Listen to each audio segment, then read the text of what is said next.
Artinya Anda ragu-ragu untuk menentukan sikap Anda. Secara logis dia adalah anjing, itu berdasarkan prinsip penalaran. Jadi ide tentang cultural demand dimulai dengan kemampuan untuk melogiskan satu tuntutan.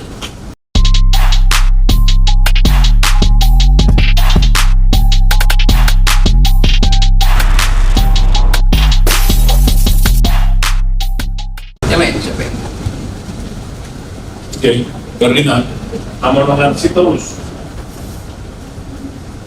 Izin bertanya Pak Rocky, tadi disampaikan sebelum menutup jam 1 tadi bahwa hakim itu harus berpikir untuk mengurangi kejahatan. Dan tadi saya mengaitkan hal tersebut dengan analogi yang Bapak contohkan ketika menghapus papan tulis. Papan tulis itu bersih, tetapi pindah nodanya ke dalam suatu isu. Sedangkan tadi yang Bapak sebutkan pada saat akhir itu berkaitan dengan logika hukum itu harus absolut ya atau tidak. Bagaimana caranya logika itu menentukan ya atau tidak. Sementara dengan analogi yang Bapak sampaikan itu adanya perpindahan noda yang ada di papan tulis dengan noda yang ada di tisu tersebut. Mohon pencerahannya Bapak, terima kasih. Tadi saya menerangkan bagian yang kita sebut dekonstruksi. Setiap kali penghapusan tidak mungkin absolut, karena penghapusan menimbulkan jejak, yaitu yang dihapus. Jadi yang dihapus itu jadi forensik buat kita. Itu penting dalam dekonstruksi. Sekarang saya bicara soal logika dulu. Kan tema yang lain tuh. Oke. Dalam logika tidak boleh ada kemenduaan. Tadi saya terangkan koherensi itu diperlukan supaya jalan pikiran kita logis tuh.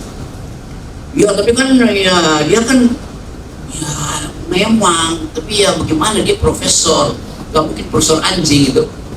Artinya Anda ragu-ragu untuk menentukan sikap Anda. Secara logis dia adalah anjing, itu berdasarkan prinsip penalaran. Kan perintahnya begitu. Jadi ya salahnya sendiri kenapa ada di situ tuh. Walaupun dia bilang, iya saya mau kencing, iya ada soalnya kencingnya di situ. Tapi logika saya mengatakan dia adalah anjing itu sebagai predikat, bukan dianya yang anjing, tapi logika berpikir itu. Nah, tentu saja Anda lihat orangnya, nggak mungkin anjing. Tetapi di dalam prinsip itu berlaku satu kepastian bahwa harus dinyatakan dia anjing. Itu dia maunya. Itu dasarnya. Dapat nggak poin itu? Anda mungkin kok bisa begitu? Iya, itu namanya logika tuh. Logika itu formanya yang penting, bukan bentuk, bukan materinya, tapi formanya itu. Sistem bernalarnya, ketepatan pendasaran argumen. Yang lain. Bagian ini ya, coba. Tadi saya sudah terangkan itu sebagai institusi dia sudah established. Tapi dia akan diganggu oleh cultural demand. Artinya ada keadaan oscillating di dalam kehidupan hukum kita tuh, keadaan yang bergetar terus. Hukum mengalami fase substansialisasi, mengalami fase instrumentalizing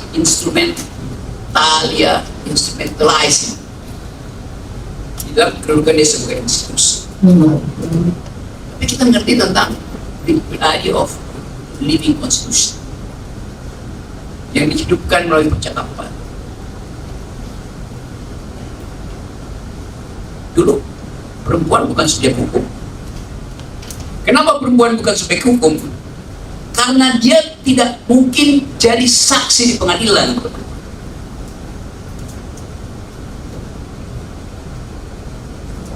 Karena pikirannya yang boleh jadi saksi adalah mampu berpikir rasional dan punya kedudukan sebagai warga negara. Zaman Athena, perempuan bukan warga negara. Warga negara itu mesti laki-laki. Kapan dia disebut warga negara laki-laki? Ketika dibuktikan secara fisik bahwa dia punya dua buah sakar. Satu buah sakar dia bukan warga negara. Kan itu prinsipnya kan. Ulus testis. Satu testis bukan testis, karena testis mesti dua. Kalau satu artinya dikebiri. Jadi dari awal subjek hukum itu bias patriarki.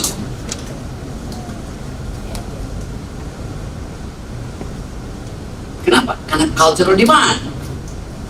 Cultural demand 2500 tahun lalu beda dengan cultural demand hari ini.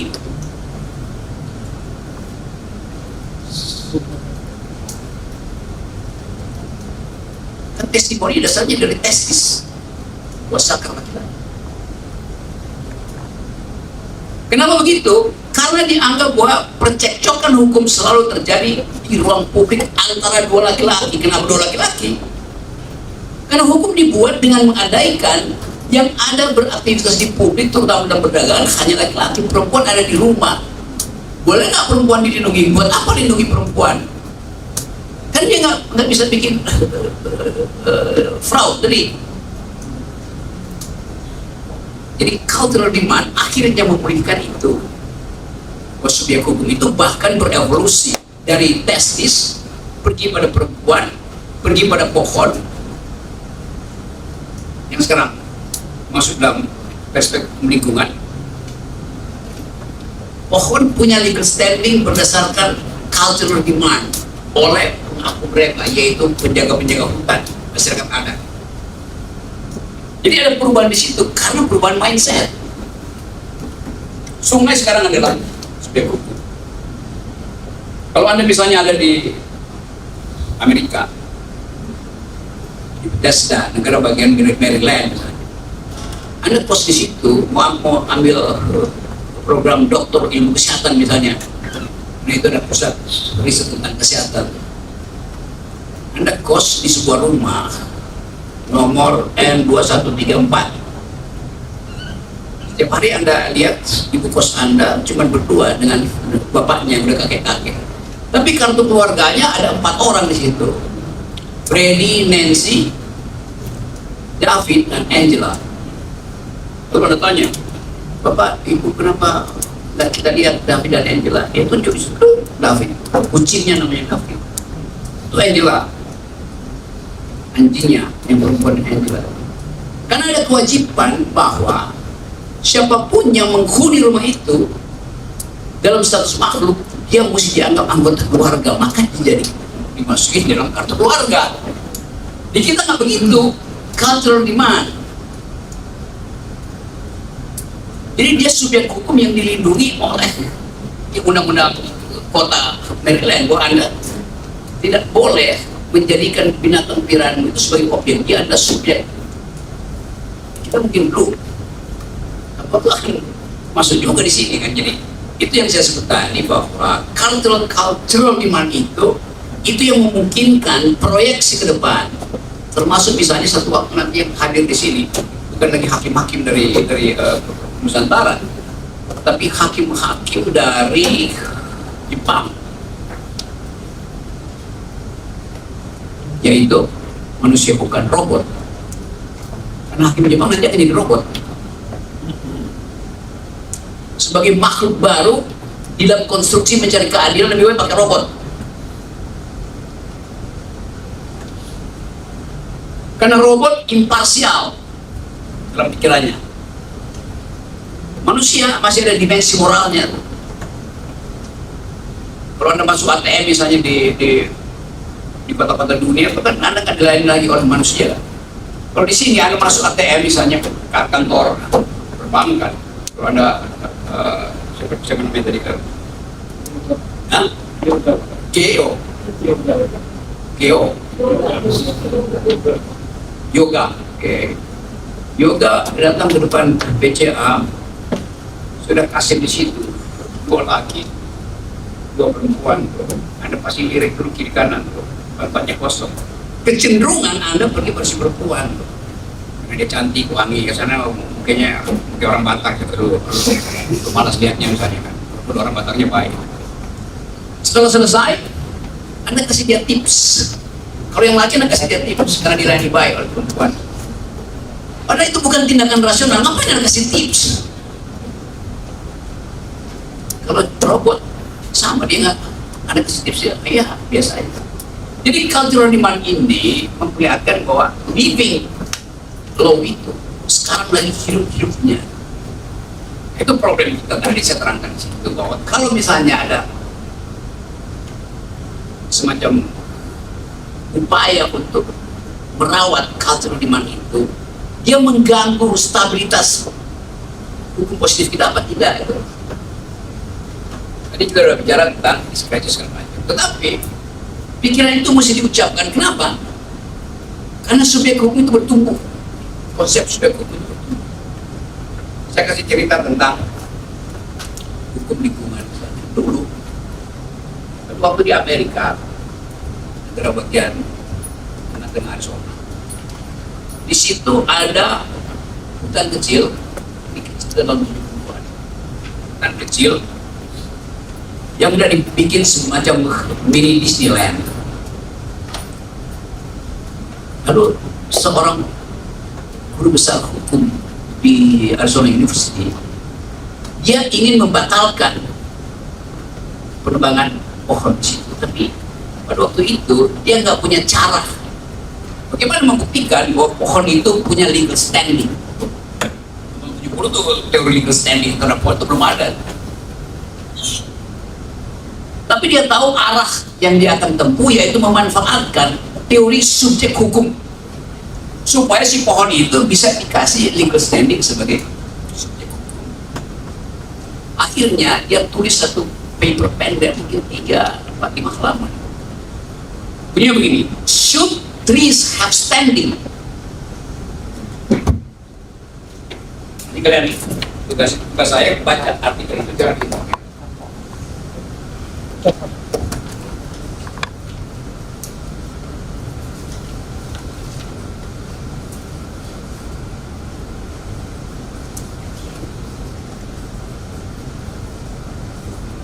Should trees have standing?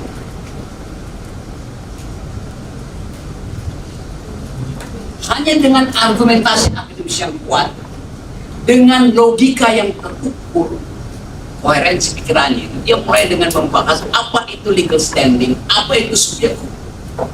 Akhirnya dia bikin kesimpulan bahwa pohon bisa datang before the law, di depan hakim.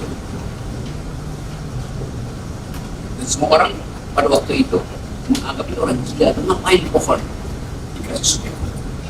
Bukankah agama bilang kami memberi alam semesta untuk Anda kuasai, bahkan untuk memenuhi kebutuhan. Jadi ide tentang cultural demand dimulai dengan kemampuan untuk melogiskan satu tuntutan. Kita balik tadi pada kasus Papua.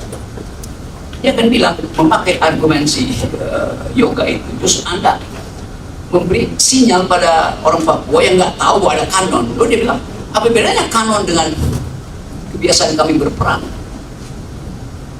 Gimana cara dibatalkan? Kanon itu ada dalam hukum Islam, berperang itu ada dalam hukum non-Islam. Iya, tapi kami punya hukum adat yang sama. Jadi kualitas argumen itu yang diperlukan. Kan sebetulnya kalau pakai prinsip tadi, Aceh itu bukan lagi NKRI. Sistem konstitusinya tidak lagi sekuler. Adalah sistem sekuler.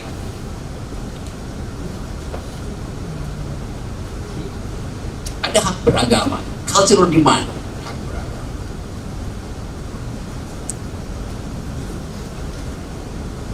Tetapi kemudian cara berpikirnya, karena konstitusi menjamin hak beragama, maka semua orang harus disumpah berdasarkan agamanya masing-masing. Benar nggak?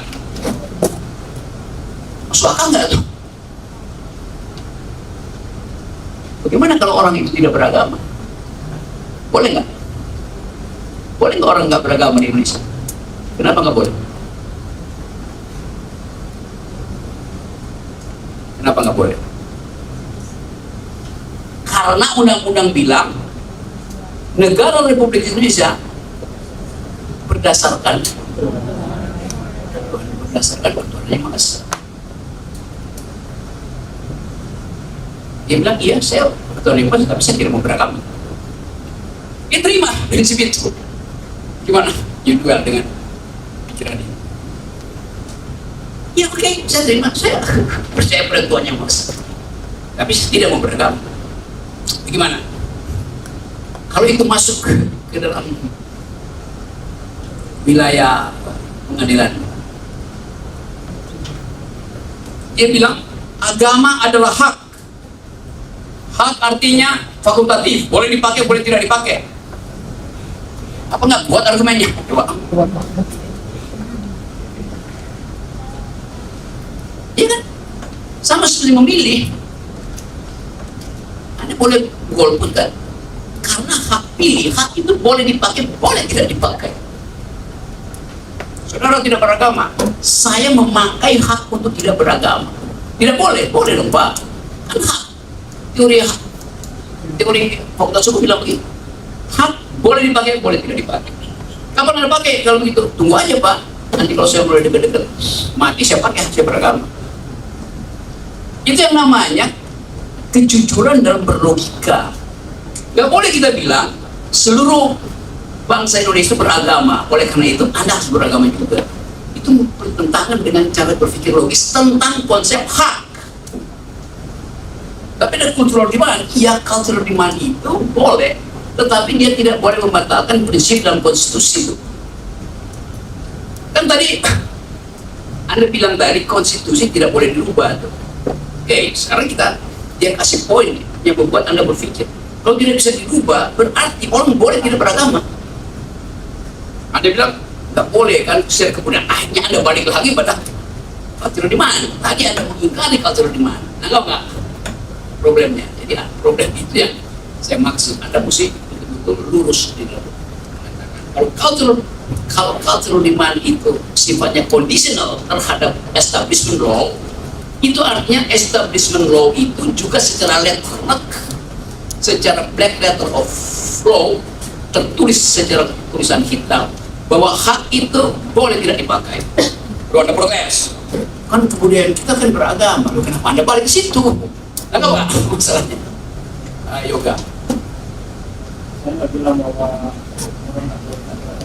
Bukan, Anda nggak bilang, tetapi logikamu itu mengarahkan orang tidak boleh tidak beragama. Padahal konstitusi bilang boleh beragama, tidak boleh tidak beragama, kan begitu kan? Anda tidak ucapkan, tetapi logikamu mengarah ke situ. Dapat nggak poin saya? Itu yang saya maksud tadi. Jangan berbohong dalam logika, karena akan kejebak nanti itu. Maka kita mulai bersilat tidak itu. Jadi saya balik lagi tadi ya. Boleh nggak orang tidak beragama di Indonesia?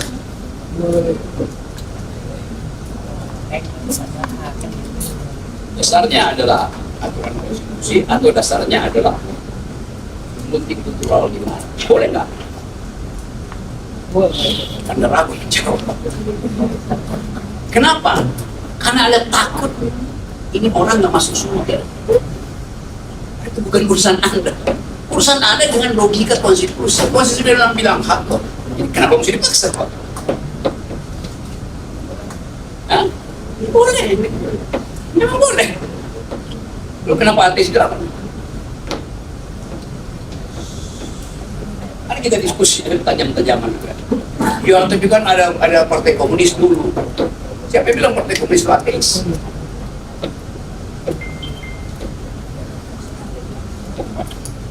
Jadi banyak hal di dalam perdebatan publik asal ngoceh itu, nggak ngerti konsep.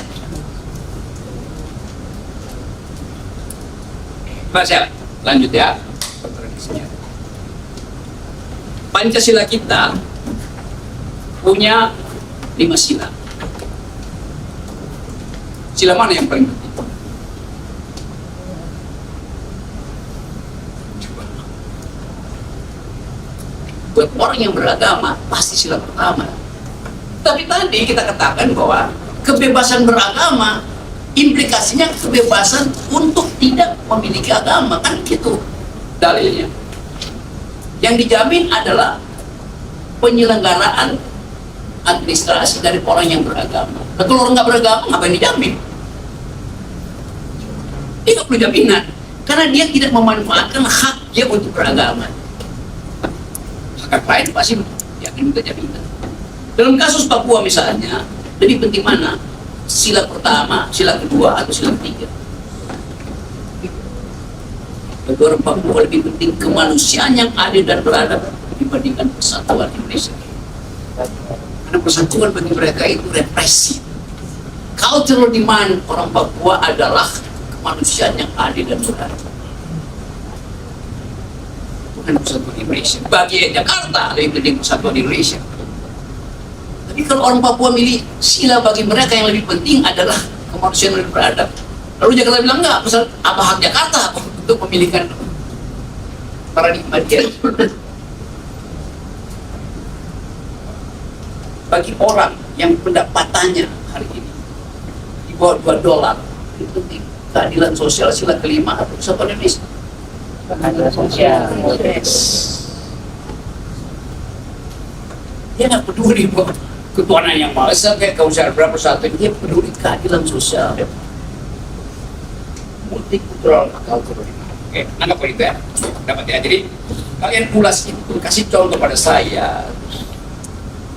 Saudara boleh, saya tidak suka, tetapi kasih argumen yang kuat, jangan yang dubious, jangan yang berdua. Ya ini boleh, tetapi ini juga boleh. Nah, saya mau lihat bagaimana saudara nulis dengan nalar yang kuat untuk menunjukkan konsekuensi dari dua persaingan dialektik itu, the dialectics division antara cultural demand dan institutionalized, right? Dapat ya? Oke, ya coba dulu beri tepuk tangan ya. Ini adik-adik sekalian, ini menarik ini diskusi poin 1 dan poin 2 itu sebetulnya mirip-mirip. Kalau kita bicara tadi itu logika itu menyingkirkan kontradiksi dan hukum itu sendiri diciptakan harus logis, ya. Oke, maka hukum itu nggak boleh ada kontradiksi. Oke, segala sesuatu yang menyingkirkan kontradiksi, maka dia sifatnya tetap institusional, ya, yang disebut dengan institusi. Nggak boleh dia diganggu lagi seolah-olah gitu. Sementara dalam konteks yang lain ada yang namanya living law. Ya, kita ingatkan di KUHP nasional pasal 1 nullum delictum nulla puna sine previa lega puna, nggak boleh orang dihukum, ya, kalau perbuatannya itu nggak diatur oleh undang-undang tertulis untuk itu. Tapi di pasal 2-nya di ayat 1 disebutkan tidak menyingkirkan itu yang disebut dengan living law. Problemnya kemudian, ya, di pasal 2 ayat 2-nya living law itu harus juga dicatat. Tadinya sudah dibiarkan dia menjadi living law, tapi kemudian diinstitusionalkan lagi, dibuatlah hukum-hukum adat itu harus nanti tertulis. Padahal banyak di berbagai daerah itu living law yang nggak perlu dicatat, orang tahu untuk itu. Contoh yang tadi dibilang oleh Pak Rocky itu di Papua, dia harus berperang untuk itu yang harus hidup di situ. Jadi peperangan itu, pertarungan itu, kalau terluka atau nggak bisa dihukum karena itu bagian dari mereka dari menyelesaikan problem.